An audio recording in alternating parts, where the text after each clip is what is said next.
Today, we are tackling a massive controversy on Sowore, calling President Bola Tinubu a criminal, and the legal firestorm that followed. Was it freedom of speech or pure defamation? We have a clip from TVC's journalist Hangout, where veteran analyst Babajide Otitoju breaks this down perfectly. He explained that the president's comment about defeating corruption was specifically about the FX, that's the forex market, not a global or general statement, and argues that activism shouldn't rely on insult without proof. You need to hear this context. Watch this. Because of our time, let's move straight to our next conversation. Now, when Nigerian writer Anaeze Okoro wrote his 1972 young adult and children novel, One Week, One Trouble, he definitely did not have activist and former presidential candidate of the African Action Congress, AAC, Omoyele Sowore, in mind. But Sowore has become an embodiment of that phrase. In his latest predicament, the Department of State Services, DSS, has arraigned Sowore before the Federal High Court in Abuja. He was docked on a 5-count defamation charge for calling President Bola Tinubu a criminal in a publication he made on social media platforms on August 25. According to the prosecution, the purpose of Sowore's post was to cause a breakdown of law and order in the country, especially among individuals who hold divergent views on President Tinubu's personality. In his ruling, Justice Umar granted the defendant bail on self-recognition. I mean, looking at this, Emeka Madunago, looking at it, what specific part of Omoyele Sowore's post did the DSS consider as false and malicious against President Bola Tinubu? It's a very interesting scenario. He responded to a post on the president's official handle, which is the argument people have been making. Okay. That it wasn't the president's personal handle, it was the official handle and all of that. And where by the time the case gets underway, both sides will marshal their arguments, But of course, it's clear, it's as clear as daylight. I mean, if the DSS says it was false information, is there any, is it publicly acknowledged that the president is such and such and such? It's false. So, definitely, I think it's coming from that angle. The DSS brought their case, to say no.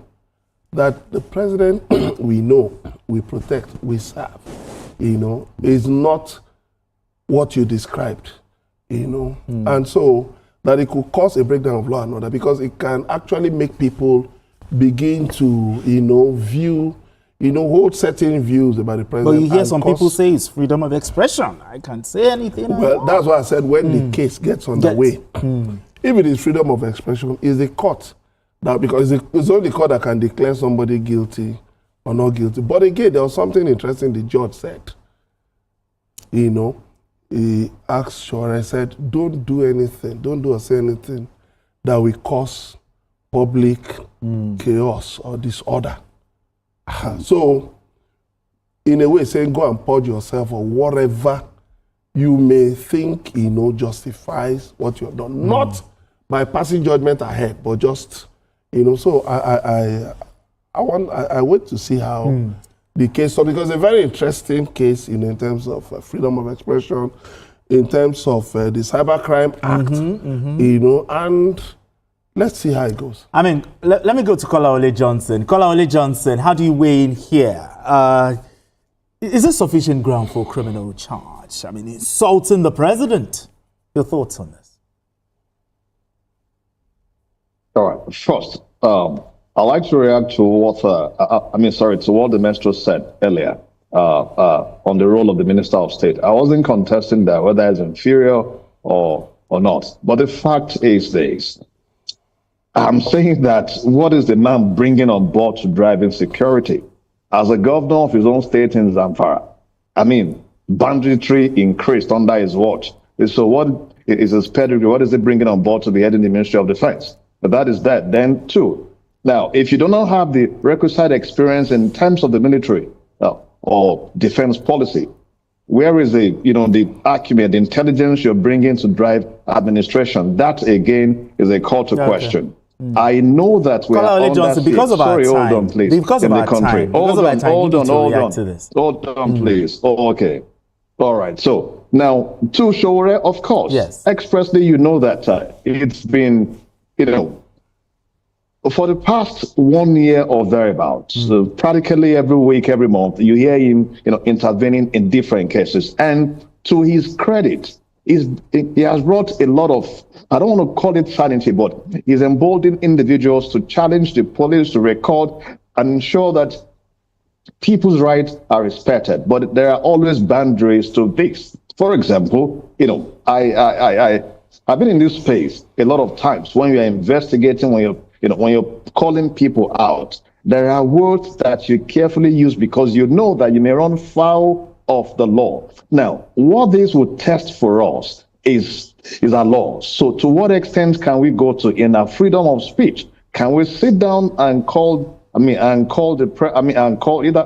doesn't have to be the president alone and call somebody a criminal. Now, do you have the proofs for that? So let us see how this case, pans out, how he will be able to defend that word, criminal. I don't want to castigate or defend him at this stage. I actually also want us to test the law to see to what extent we can go as citizens in addressing not just the leaders, in addressing people generally. Yeah. All right, BQ, I'm going to ask of your opinion right after this break. Don't go away.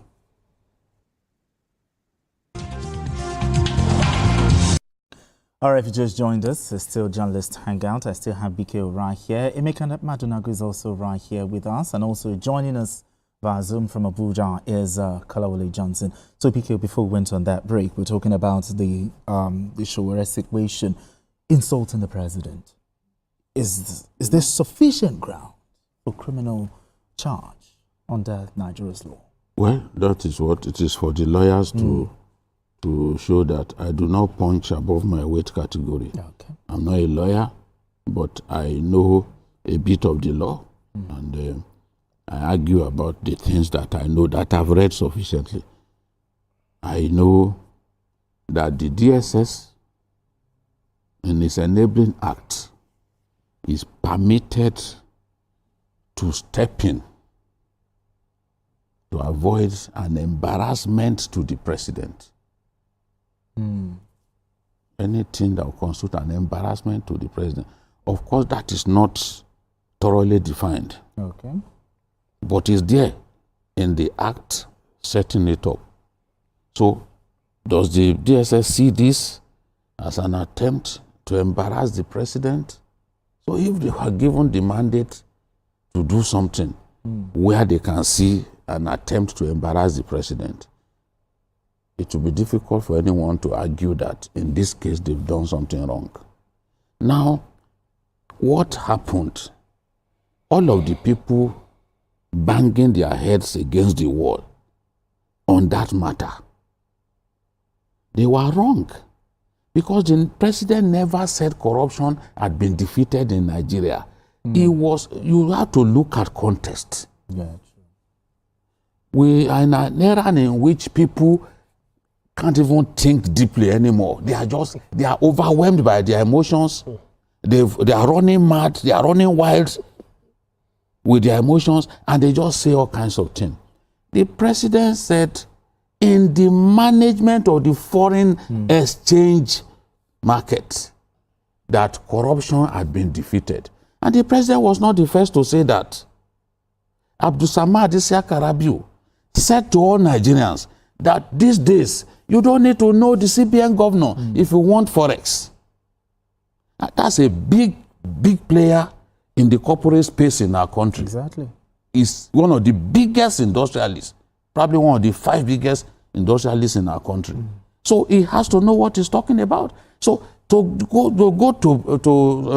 start saying that the president said corruption had been defeated without bearing in mind the context in which he was speaking was borderline mischief making. And that was why we played that tape of the president saying, we played it here. In fact, the tape that we got was even from a program by AIT which is an opposition TV station. They analyzed, they said, no, what this man was referring to was the foreign exchange market. Now, if you want to prove that corruption is still rife in the foreign exchange market, okay, we'll sit back and watch you prove that to us. But the big players have admitted, and we now see a convergence of the rates, which automatically banishes round-tripping that we used to have. So, and the DSS then said, no, you were wrong. This was not what this man said. This man was referring to this and this and this. Take it down. Yeah, they gave him the opportunity to take it down. He then refused. The same way that the liars who claimed that judges were singing on your mandate, the same way they would not admit that they were wrong and apologize. People who have honor, when they goof spectacularly, it behoves on them to pull back as humble people and admit that, Molano, you know, how many times have I come here to admit that I was wrong? In fact, some people will send a message to me during the program. If I was lucky to look at my phone at that time and they will correct me, I will immediately, Which is true. because the last thing that I want to do is to misinform the viewer. Absolutely. The viewer will be happy with me if I continue to be the source of good information, verified information, and solid explanation of issues that they need clarity on. But the moment I start misleading the public, lying to the public like somebody who is not thinking of his future and even the good name of his family, then people will turn against me. I lose my integrity. So this is the thing. If you are wrong, take it down. They've explained to you that this was what he meant. I saw a TV station where people, guys were arguing among them, said that no, that was not what he meant. But some people who are minded to argue blindly, even when you put color white in front of them, No, they say it's not white. They will say, no, it looks like a shade of black. Yes. I mean, we can't continue like that. If the man was not talking about how can somebody who put Emefiele on trial say corruption has ended in Nigeria? And people are still, the guys who ran our refineries are grand. Exactly. Have they not arrested them now? Have they not filed charges against them? All of these things are still happening. Money is being recovered from people who stole from Nigeria. Such monies are being used for Nel Fund, credit card, for the consumer credit. So how can we say that corruption is no longer exists in our country? The man was referring to the foreign exchange market. You choose not to admit that. You chose to say, okay, it's a criminal. Let me tell you, because you were talking about freedom of speech and all that. Somebody had freedom of speech to lie against. I'll make my point before you go to any topic, because I'm in charge here. Somebody had freedom of speech to say that Fashola wrote judgment for the Presidential Election Petitions Tribunal. He wrote that. That way, he has damaged Fashola's reputation. Does Fashola not deserve to seek redress? It does. There's an actress that the same thing happened to. And after you did that, you started running. Look at the woman who lied against one of the P Square brothers. Paul. Until somebody does something to you on social media that damages you, damages your family name, that damages your children, that they can't go to school and mingle freely with their friends, you will never know the extent of the pain and anguish that people go through when you go on social media to write absolute nonsense about them. And these are the people who are pushing others to say, let us sanitize the social media space. It's absolute nonsense. Absolutely. These things must stop. You lie against judges. without any without repercussion. You lie against them. You make Nigerians hate them the more for what they did not do. And you expect everybody to keep quiet. We won't keep quiet. It's not done. We will be the alternatives to these people who are trying to spoil our country with their harvest of lies. It won't happen. I mean, BKO said that the DSS is acting within its statutory mandate. It's not about silencing opposition or critics. No. Well, yeah, well, of course, the arraignment couldn't go ahead, even though the prosecution wanted that, because Sowore and his lawyer had not been served. So I hope it will. It's an interesting case anyway, but of course, in public discourse, we should also be mindful of certain things. Of the things we say. Yeah, because, I mean, look at the case, that BKO mentioned, the Paul. I remember I saw that post. Now she deleted her page. She's running from pillar to post. And then I now saw subsequently that this thing may not, was not true. I was shocked. Honestly, I've not been able to. I mean, why? Okay. People want to draw attention to their social media pages. Yeah, they don't mind. Somebody can say that you impregnated a 10-year-old girl now. No, you a maker. At the end of the day, you are the one who feels the pain. Of course. All right, Kolawole Johnson, I need just in 1 minute, okay, your thoughts on this matter, just in 1 minute, so we go straight to our final conversation. My thoughts will be very radical. I have said it before. Maybe it was a term they used that was different. We need to, the same way you see newspaper, would not just write anything. Even if you are placing an advertorial, you have to indemnify if you're placing some things that you can't prove. Yes. We need to sanitize our space, honestly. Whatever you call it, you don't have to call it control. You can call it anything. We need to put guidelines. Go and look at. See, we keep referring to China is this, China is that. These countries you're referring to, they don't leave their space in this terribly liberal form that anybody can wake up to say anything against you. No. This is not even about Sowore. I'm leaving that aside. They have said things about me. When I was busy fighting, to get things right, one idiot said, and they started promoting it that, I was among those they gave money to, they gave contract that did not execute it. But what could I do? Nothing, because I couldn't, there was no way I'll be fighting everybody at the same time. So I think for me, I want to stand to say that we should promote the sanitization of this space. The only unfortunate thing is that it appears that a political class would need to show enough responsibility that space will not also be turned to a place where they call people. All right.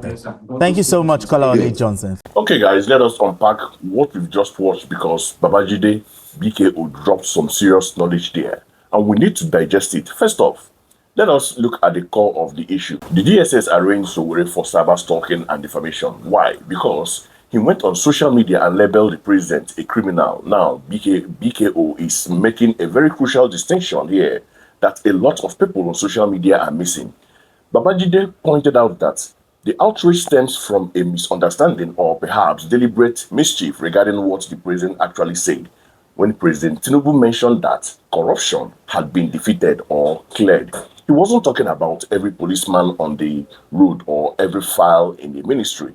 He was speaking strictly within the context of the forex, that's foreign exchange market. Let's be real with each other for a second. Do you remember the days of arbitrage, where people would get dollars at official rate and sell them on the black market for a massive profit without producing anything? That is the corruption the president was referring to. BKO cited big industry players like Abdul Samad, Rabiu, who have publicly admitted that the playing field in the forex market has changed. The rates have converged. That specific type of racketeering has been largely curbed. But here is where the conversation gets heated. Babajide argues that you cannot take a statement made in one specific context, twist it to mean something else, and then use that twisted meaning as a license to insult the president. He also touched on a very sensitive nerve, the mob mentality of social media. BKO is essentially saying that just because you are angry at the economic situation and yes, things are tough, it doesn't give you the legal right to label someone a convict or a criminal if they haven't been convicted by a court of law. He gave examples of how this reckless speech hurts people. Remember the example he gave about Fashola? How people claim Fashola wrote the judgment for the Presidential Election Petition Tribunal. That was a lie. But the damage to reputation, that sticks. But the point BKO is driving home is about integrity. He is saying, I am a journalist. If I mislead you guys, my viewers, I lose my integrity. In this same way, activism risks losing their credibility when they move from constructive criticism to name-calling and spreading unverified claims. It is a conversation about boundaries.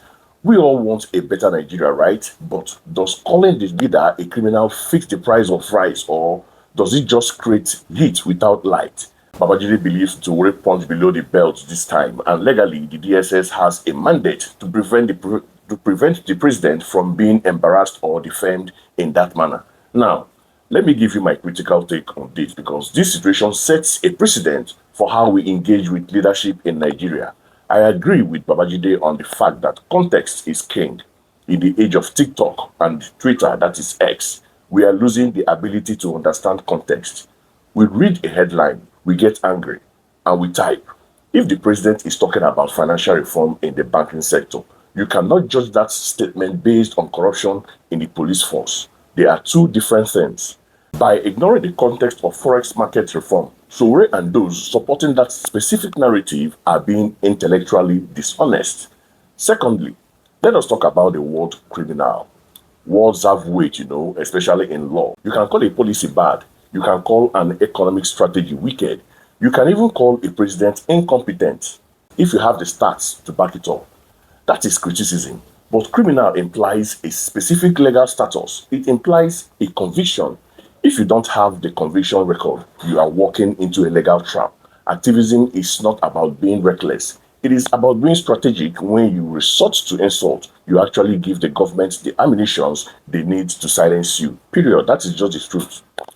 You stop being a martyr for the people and start becoming a defendant in a liable case. However, I also want to look at the other side of the coin, because we check both sides here. Why is there so much anger? It's because the average Nigerian is hurting when people are hungry. They don't care about technical difference between forex corruption and general corruption. To the common man, the system feels rigged. While Sowore might be legally wrong to use the word criminal, his frustration mirrors the frustration of millions. But here is my bottom line. We must sanitize our public discourse. We cannot build our nation on lies and aggressive insults. Look at the damage fake news does. BKO mentioned the lies against the judiciary. If we destroy the reputation of every institution, the presidency, the judiciary, the police, with unverified claims, what do we have left? We have anarchy. Sowore is a smart man. He knows the media. He knows the law. He knows that calling the president a criminal without a court judgment is crossing a red line. Activism should be about holding power accountable with facts, not fighting power with law. If you have evidence of criminality, present it to the world. But if you don't, and you just use the words for shock value, you are not helping the struggle. You are making a mockery of it. Babajide Otitoju is right to call for caution. We can oppose the government. We can demand better, but we must do it with honor, facts, and within the boundaries of the law. So that is my take, and that is what the experts are saying. But the most important opinion on this channel is yours. Do you think Sowore was right to use such harsh language, or do you agree with Babajide that activism needs to respect the line between criticism and defamation? Drop your thoughts in the comment section below. I read every single one. Don't forget to like this video if you enjoy the analysis, and hit that subscribe button and notification bell so you never miss out on Oba's trending gist. Until next time, stay safe and stay informed. Bye for now.